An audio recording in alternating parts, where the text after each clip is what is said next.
मैं अबरार खान यूट्यूब मन से। साथियों, आज काफी दिन बाद आना हुआ है। स्वास्थ्य सही न रहने की वजह से हमारी आपसे मुलाकात नहीं हो पाई। आज हम लोग चर्चा करेंगे इजराइल और ईरान का जो युद्ध है, एक ऐसी स्थिति पे पहुंच गया है जहां से वर्ल्ड वॉर 3 का आगाज होने की स्थिति दिखती है। हालांकि ये युद्ध जब से चल रहा है, युद्ध के जो विशेषज्ञ हैं उनका ये मानना है कि वर्ल्ड वॉर 3 का जो काउंटिंग है उसको यहां से ले लेना चाहिए। तो जो भी नए साथी चैनल से जुड़े हैं, चैनल को सब्सक्राइब करें और ज्यादा से ज्यादा लोगों तक शेयर करें। तो साथियों, एक बहुत बड़ी एक घटना हुई है जिसमें रूसी सेना ने ओखोटस्क सागर से बैलिस्टिक मिसाइल बुलावा का टेस्ट किया है और ये रूसी बोरेज श्रेणी की पनडुब्बी में तैनात बुलावा बैलिस्टिक मिसाइल की जो रेंज है वो 8000 किलोमीटर है और यह कई स्वतंत्र रूप से निर्देशित परमाणु हथियार ले जा सकती है। इसे एंटी मिसाइल डिफेंस के लिए प्रतिरोधी बनाया गया है, यानी एंटी मिसाइल जो सिस्टम होता है वो भी इसको इंटरसेप्ट नहीं कर पाएगा। और इसमें पता लगाने से बचने के लिए एक सिस्टम लगा हुआ है कि सामरिक बलों के प्रशिक्षण के दौरान परमाणु हमले के जवाब में बड़े पैमाने पर परमाणु हमले का अभ्यास किया गया है रूस के द्वारा, और सामरिक निरोधक बलों के हिस्से के रूप में बैरेंट्स और ओखोटस्क समुद्रों से परमाणु पनडुब्बियों से बैलिस्टिक मिसाइल सिंजेवा और बुलावा लॉन्च की गई। यास अंतर महाद्वीप में बैलिस्टिक मिसाइल को प्लेसेका रेंज से काम चटका में कुरा की रेंज की ओर लॉन्च किया गया। रूसी रक्षा मंत्री ने कहा है कि हवा से क्रूज मिसाइलों को लॉन्च करने वाले Tu-95mm लंबी दूरी के बम वर्षक विमानों ने भी प्रशिक्षण में भाग लिया है।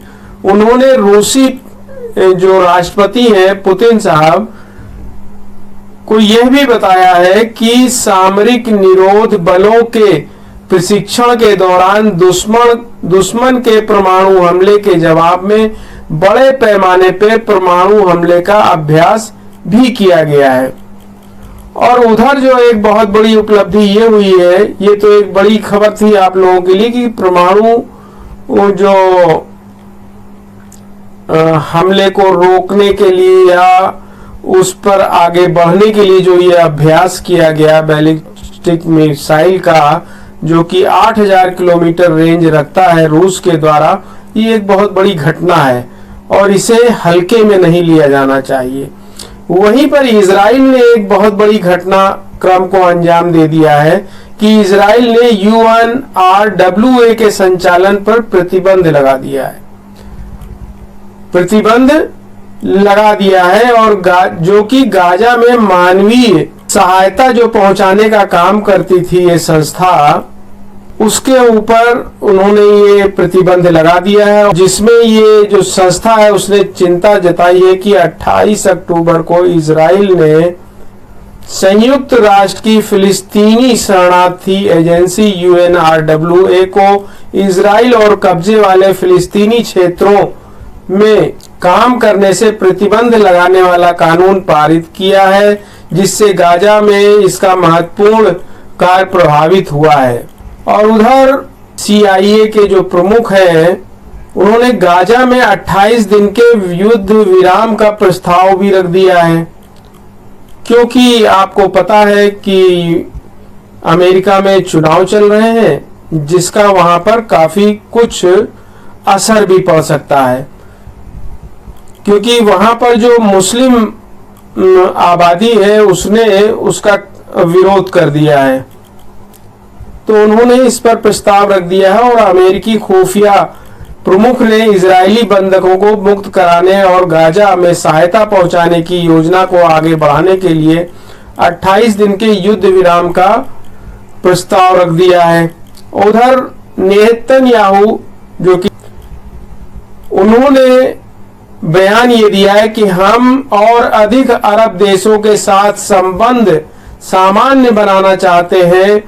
इजराइल के प्रधानमंत्री ने उन्होंने ये कहा है कि हम संबंध को सामान्य बनाने में लगे हुए हैं अरब देशों के साथ। नए समझौतों का उन्होंने कहा है कि हमने आह्वान किया है। हम ईरान के छद्म समूह के साथ युद्ध की समाप्ति के बाद और अधिक अरब देशों के साथ संबंध स्थापित करने की आशा करते हैं। हम वर्तमान में देश के दक्षिण और उत्तर में स्थिति को स्थिर करने के लिए योजना बना रहे हैं, जिसे हमास के गाजा पर नियंत्रण खत्म होने और हिजबुल्लाह के हमारी उत्तरी सीमाओं पर मौजूद न होने के बाद लागू किया जाएगा।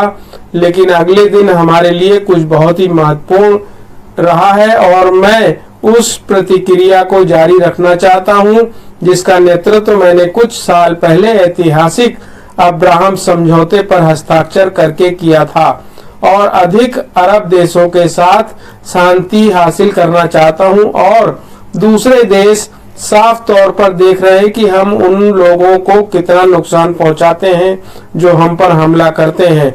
मतलब उन्होंने साफ साफ धमकी भी दी है और अपनी बात को भी रखी है कि हम अरब देशों के साथ समझौता करने के लिए आगे बढ़ रहे हैं। लेकिन उनका साफ साफ कहना है कि जिन्होंने उन पर हमला किया है हम उन पर कितने हावी होते हैं ये भी लोगों को देखना चाहिए। उन्होंने एक तरीके से धमकी भी दी है और वे ये भी हमारी तरह एक स्थिर, सुरक्षित और समृद्ध मध्य पूर्व यानी पश्चिम एशिया का सपना देखते हैं। तो इस तरह से उन्होंने अपनी बात को रखा है। मतलब वो एक धमकी भरा लहजा है, क्योंकि आप लोगों को पता होगा कि एक समय था जब यहूदी समाज के लोगों को वहां पर लाके बसाया गया था, यानी वो जगह फिलिस्तीनियों की थी और धीरे धीरे इन्होंने उनकी जगह पे अतिक्रमण शुरू कर दिया करना। और स्थिति क्या है वो अभी आप देख रहे हैं। और आपने ये भी देखा कि जिस तरह से 40,000 से ज्यादा लोगों की इन्होंने वहां पर बम्बार्डिंग करके जो लोगों की हत्याएं हुई है उसे हत्या ही कहा जाएगा। वो क्या है, ये पूरे अरब समूह को इस बारे में सोचना होगा। वहीं पर यमन के स्रोत से एक सूचना ये आई है कि यमन के पास कई पीढ़ियों के ड्रोनों का गुणात्मक और रणनीतिक भंडार है तथा अमेरिका के B-2 स्पिरिट विमानों ने, जिन्होंने अपने पहले यमन पर बमबारी भी की थी, कभी भी यमनी हथियारों को बेअसर नहीं किया।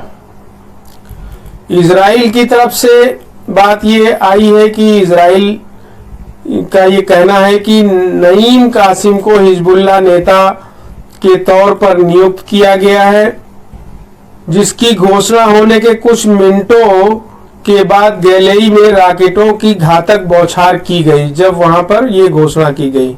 यमन के सशस्त्र बल का कहना है कि आज सुबह कब्जे वाले अस्कलोन पर ड्रोन हमला किया और हम तब तक अपने सैन्य अभियान नहीं रोकेंगे जब तक आक्रमण समाप्त नहीं होता, जब तक गाजा पट्टी को घेराबंदी नहीं हटा ली जाती।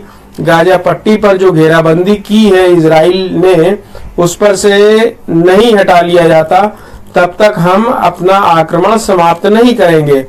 वहीं पर इजराइल के एक रिटायर्ड जनरल हैं सेना के, उन्होंने, जिनका नाम है गादी शामनी, उनका ये कहना है कि ये सरकार पूरी तरह से विफल हो चुकी है और नेतन्याहू ने इजराइल को काफी नुकसान पहुंचाया है। हमें युद्ध समाप्त करना चाहिए और बंधकों को वापस ले लेना चाहिए। ये कहना है वहां के एक्स मिलिट्री मैन का, यानी एक्स जनरल का।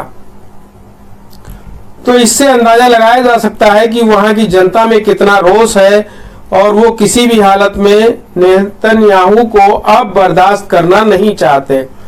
यमन ने अस्कलोन पर ड्रोन हमले की जिम्मेदारी ली है।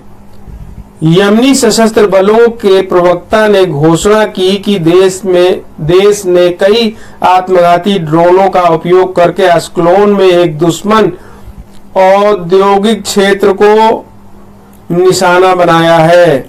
और वहीं लेबनान से खबर आ रही है कि लेबनान में इस्लामिक प्रतिरोध संचालक कक्ष यानी जमीनी आक्रमण शुरू होने के बाद से दक्षिण में 90 इजरायली सैनिकों के मारने की वो पुष्टि करते हैं, वो इसका दावा करते हैं। और उन्होंने कहा है कि आक्रमण में हमने 38 मकरावा टैंक, 4 बुलडोजर, 3 वाहन नष्ट कर दिए और 4 ड्रोन को भी मार के गिरा दिया है। हमने 4 दिनों में 103 रॉकेट लॉन्च किए।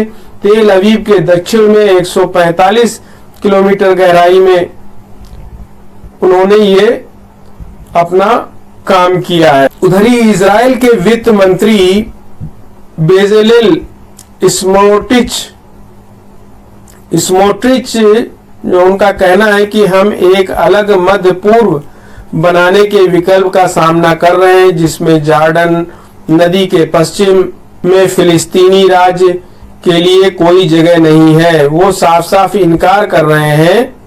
जो वहां के वित्त मंत्री हैं बेजेलेल स्मोट्रिच, उनका ये साफ साफ कहना है कि हम मध्य पूर्व में विकल्प का सामने कर रहे हैं, जिसमें जॉर्डन नदी के पश्चिम में फिलिस्तीनी राज्य के लिए कोई जगह नहीं है। फिलिस्तीनी राज्य के लिए उनको समझ में कोई भी जगह देने का इरादा नहीं है। और स्मोट्रिच ने आगे कहा कि यहाँ कोई फिलिस्तीनी राज्य नहीं है, ना ही यहाँ कभी होगा और इस पर कोई समझौता नहीं हो सकता। उन्होंने साफ साफ इस बात का इनकार कर दिया है कि यहाँ पर कोई भी ऐसा फिलिस्तीन के नाम का कोई देश नहीं हो सकता और इसको हम पूरी तरह से खारिज करते हैं।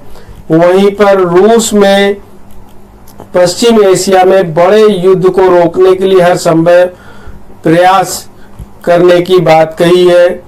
पश्चिम एशिया और अफ्रीका के लिए रूसी राष्ट्रपति पुतिन साहब ने विशेष दूत और उप विदेश मंत्री मिखाइल बोगदानोव ने कहा है कि रूस पश्चिम एशिया को किसी बड़े संघर्ष में फंसाने से रोकने के लिए हर संभव प्रयास कर रहा है। उप विदेश मंत्री का कहना है कि हम इस क्षेत्र को एक बड़े युद्ध की खाई में जाने से रोकने के लिए तथा अंतविहीन जवाबी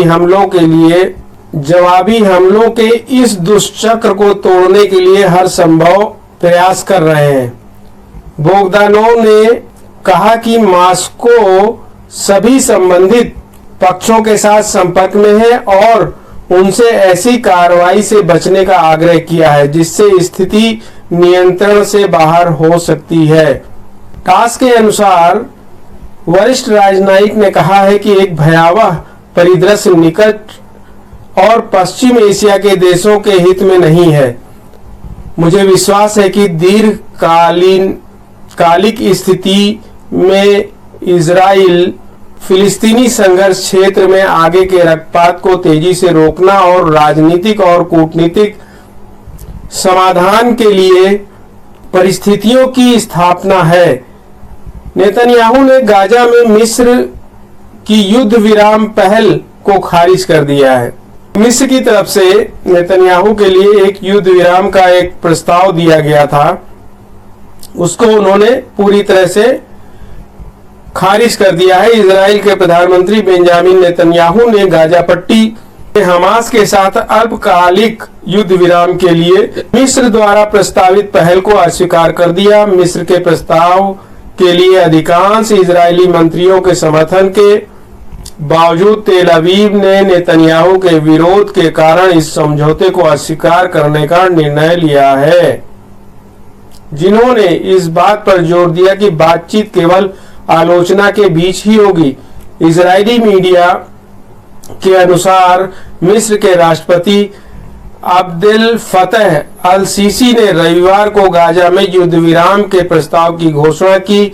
अल सीसी ने राजधानी काहिरा में अल्जीरियाई राष्ट्रपति के साथ एक संयुक्त प्रेस कॉन्फ्रेंस के दौरान कहा, हमने गाजा पट्टी में 2 दिनों के लिए संघर्ष विराम का प्रस्ताव रखा ताकि 4 इजरायली कैदियों के बदले कुछ फिलिस्तीनी कैदियों को रखा जा सके और फिर संघर्ष विराम को स्थायी संघर्ष विराम में बदलने के लिए 10 दिनों तक बातचीत की जा सके। तो ये था अपडेट, और सबसे बड़ा जो अपडेट इसमें निकल के ये आया है कि जो तुर्की से प्रस्ताव दिया गया था उसको उन्होंने सीधे सीधे इनकार कर दिया है मानने से, और रूस ने अपना जो आज परीक्षण किया है 8000 किलोमीटर की रेंज के मार के ये बैलिस्टिक मिसाइल और पनडुब्बी का, वो एक बहुत बड़ी चुनौती इजराइल के सामने खड़ी हो जाएगी। और वहीं पर साउथ कोरिया ने 10,000 सैनिक रूस के सपोर्ट में यूक्रेन के खिलाफ तैनात कर दिया है। ये सारी चीजें वर्ल्ड वार 3 की तरफ लेके जा रही है, और ये देखना होगा कि आज देश के अंदर क्या हालात हैं और आज मानव जाति की जरूरत क्या है। तो बहुत बहुत धन्यवाद। जो भी नए साथी जुड़े हैं चैनल को सब्सक्राइब करें और ज्यादा से ज्यादा लोगों तक शेयर करें।